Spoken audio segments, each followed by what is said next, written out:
when they have killed the target figure of mental patients they want to kill, which is roughly 70,000 people, they slightly exceeded it.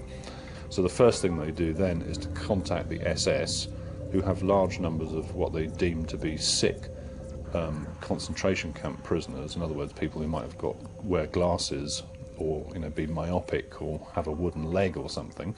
So they want them out of the way. So these people oblige, and they take 15 or 20,000 people from the concentration camps and kill them on behalf of the SS. It's a bit like sort of contract work. And then when the SS and other people have decided they're going to go for the big project, which is to kill the Jewish population of Europe, and in particular that of Poland, which is the biggest population they're concerned with, then those people push themselves forward and say, well, hey, we can do this, we've done it, we have a record of doing this, we murder people. And they become the core personnel in all the big extermination camps. These killing centres were the second network of concentration camps and death camps in German history. And the experts in eugenics, or race hygiene as the Germans called it, were involved not just in their day-to-day running, but also in the highest levels of planning. It's worth reminding ourselves that the Wannsee Conference, which was the one that set up the plan for the final solution, almost half the people around that table had doctorates, PhDs, in race hygiene, or genetics, as we'd say today. So there really is a genuine link between the Galtonian agenda and the horrors which happened in Germany. The German experts in race hygiene who assembled here at the Wannsee Villa outside Berlin dreamed of racial genocide, just like their spiritual predecessors, the race scientists and the social Darwinists of the Age of Empire.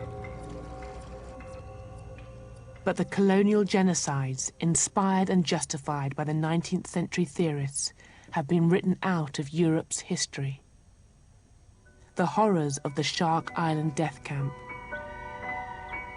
the destruction of the Tasmanian Aboriginals, the 30 million victims of the Indian famines, all have been forgotten. The erasure of this memory encourages the belief that Nazi violence was an aberration in European history. Though the Holocaust itself was motivated by the fanatical anti-Semitism of the Nazis, it can also be seen as part of a longer historical continuum, one that identifies it as a logical extension of scientific racism. But this history, like the bones in the Namibian deserts, refuses to remain buried forever.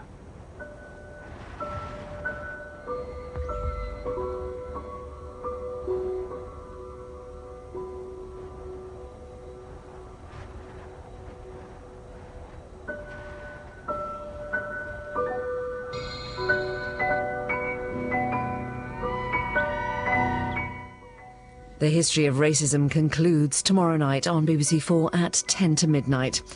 Next tonight, intimate stories of British African Caribbean life in Tales from the Front Room.